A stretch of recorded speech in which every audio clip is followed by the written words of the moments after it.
single human being on earth needs another human being to survive. Did you hear what I said? Every single human being on earth needs another human being to survive. Nobody can go through life alone. There are moments in your life when you need to be by yourself, yes. When you look to the left, look to the right, look forward, look backward, and there's nobody but you, yes. But those moments shouldn't become defining moments for you. You need to find friends. Have you ever seen people digging for diamonds? They go to the mines, they drill through, they go under the ground, they go with their torches, they go with whatever they need, lines, just in case they get blown up. But looking for diamonds, that's how precious friendships are. What kind of friends do you have?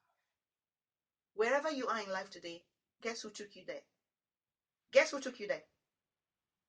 Your friends. They took you there. They are the people who influence your life. I realized that I wasn't into having a lot of friends growing up.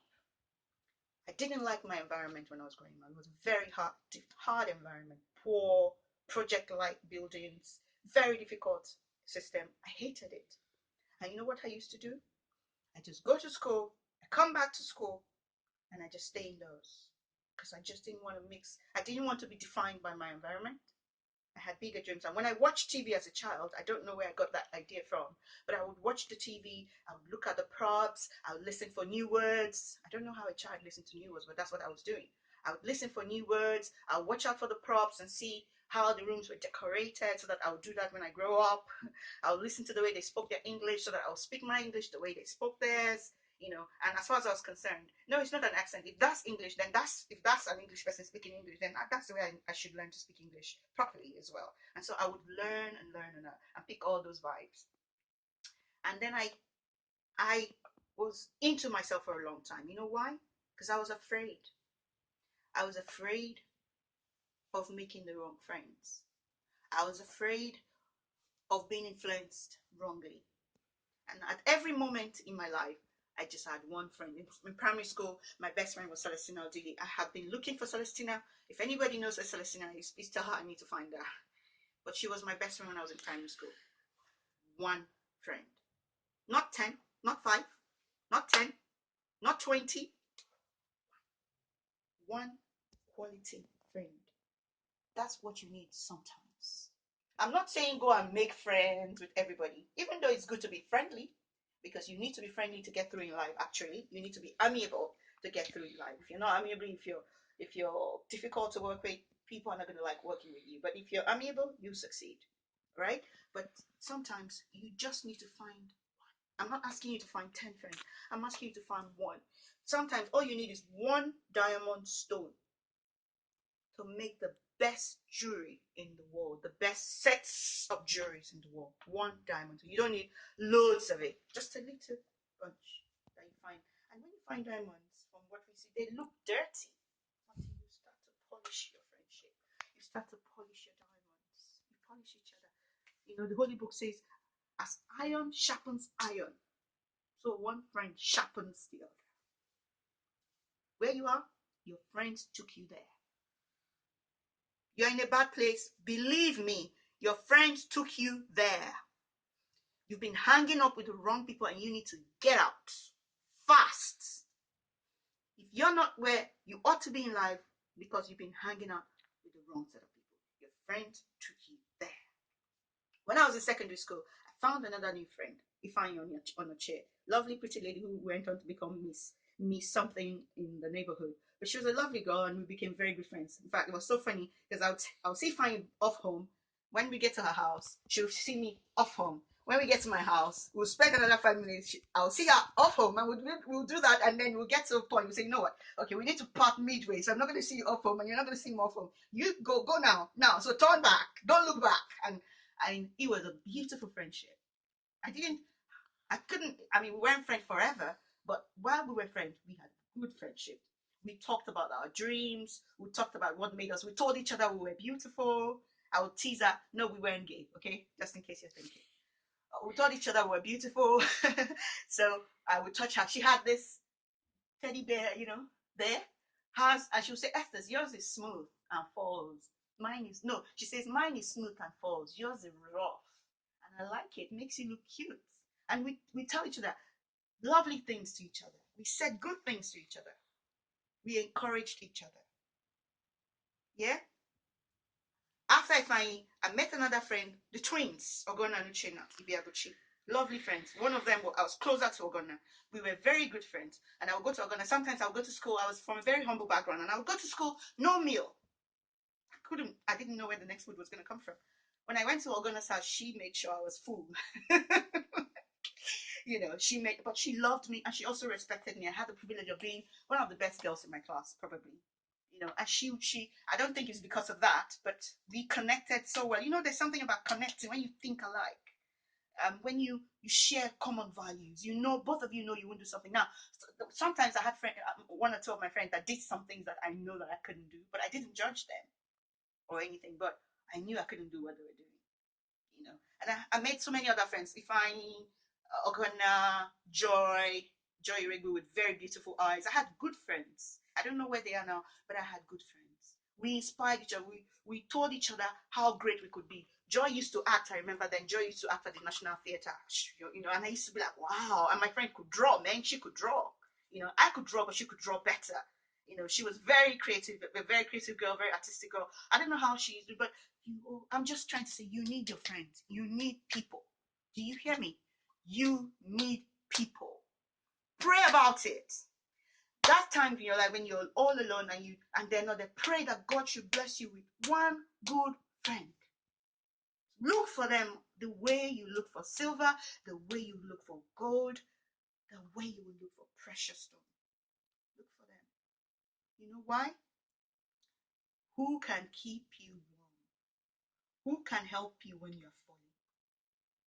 If you fall, who will pick you up when you can't pick yourself up? Your friends will. When I lost my sight, I started struggling with sight loss. My friends knew that they couldn't just let me go like that. And one of them came to me and said, Esther, isn't there anything going on yet? I said, yeah, there is. She said, I want to fundraise for you. I want to fundraise for you. I want to help you see again. And I was like, oh, wow, yeah, sure. And she started, and she was fundraising for me and talking to this person and talking to the person. And then they started asking me, okay, give us a breakdown. How much is it going to cost? It was a very expensive project. It's going to cost £110,000. I still haven't seen. We still haven't fundraised. I'm just telling you the patterns of friendship and what my friends were willing to do for me. Now, while they were fundraising, I said to them, you know what? A lot of things came up, and one of them included, okay, give us a breakdown. This is a lot of money. Give us a breakdown. How much is this going to cost? And I said, you know what, guys? Look. I don't want to get involved. If you want to help me see, fine, but don't question me. Don't ask me all these questions. I'm not a fraudulent person. If you need, don't leave me alone. So they thought I am saying, okay, we don't want you to help. I didn't want them to help me. I was feeling humiliated because I've always been a hardworking person and I've always tried to provide for myself. What they call, I wasn't a millionaire, but that self-made mentality, I had it. I had it a lot. And so the idea of just sitting down there and letting people provide for me and that just really, really, really upset me. And I told all my friends off. And I remember telling them off until one of them came to me one day and said, Esther, allow us to help you. We are your friends. Who are we that no one made us? Who are we today that this is not God that gave us? Let us help you. He had to come to see me. He had to come talk sense into my head.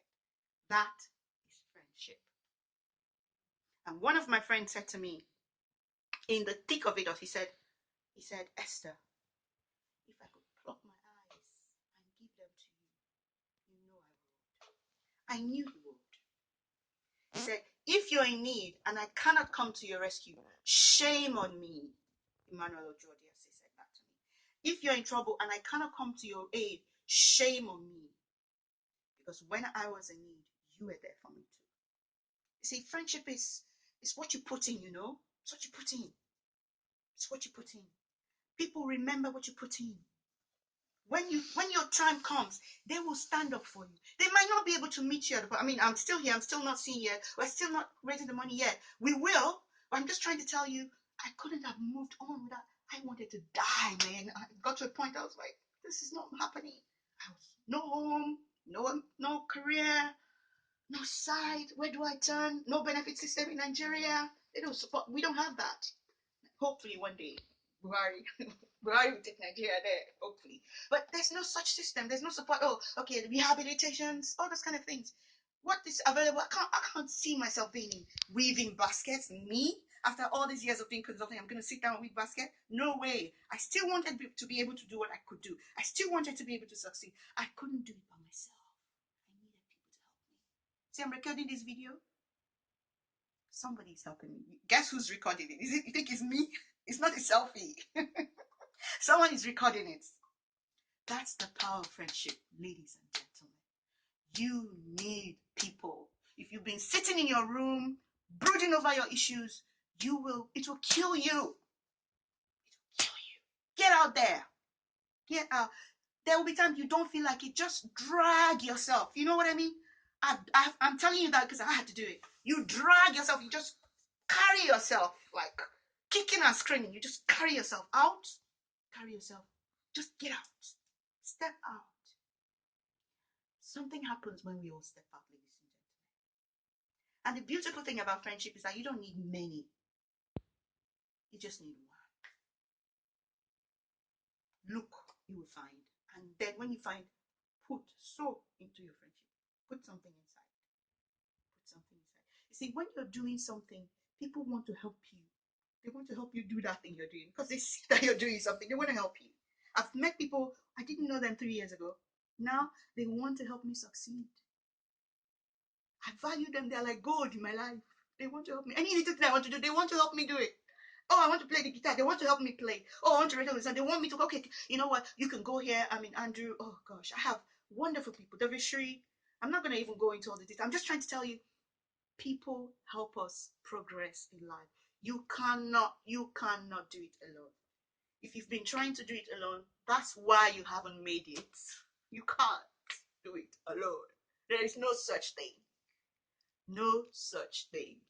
You're not a Robinson Crusoe. No such thing.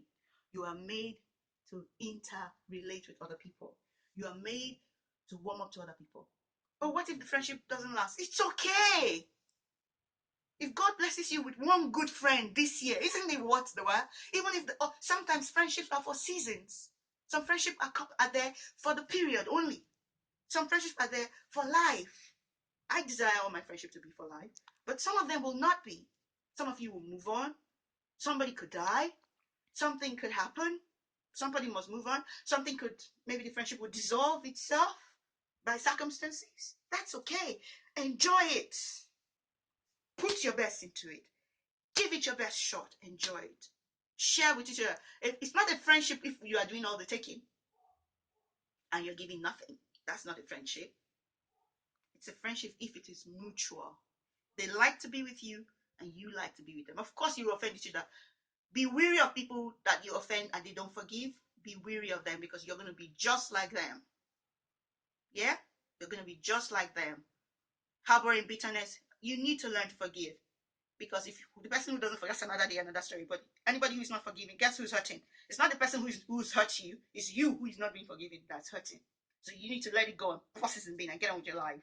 And guess what? There are 7 billion people on earth. So guess how many people you have that could become your friends, potential friends? 7 billion. So just one friend didn't work out. Go out there and go get some more. There are many people out there. Many people who like you just the way you are. Just because you are you. That's why they like you. Just because you talk the way you talk. Just because you look the way you look. Just because you are as old as you are. That's why they like you. In fact, some people like you just because you're blind. But for whatever reason, go get those guys. And stop pursuing people who are not pursuing you. And go and pursue people who are pursuing you. Wasting your time with people who don't care about you. Wasting your time with people who don't want you. You're grieving yourself. Go out there. There are people who are longing to be with you. who you can give to. I'm talking about friendship. I'm not talking about community service. I'm talking about friendship. It's mutual, you know? Mutual. Are you with me? You need that. You need a good friend. If you have been in a friendship and you are in prison, check your friendship. Check your friendship. You're not doing well in your career, check your friendship. Something is not right. Because you see, a friend of mine said to me some years ago, he said, my friends are me and I am them. How can I say he is my friend and then he is not doing well and he is my friend? No. I'm moving up and he's moving with me. That's friendship. I'm progressing, he's progressing with me. That's friendship. You can't do everything, but you try to move together. You inspire, sharpen iron, sharpen iron. One friend sharpen the other. So you're sharpening yourself, moving forward. So if you are moving on and your friends are lagging behind, I'm sorry, they were never your friends. You were never their friends. So today, you start a new friendship. Go give your life a shot. Thank you.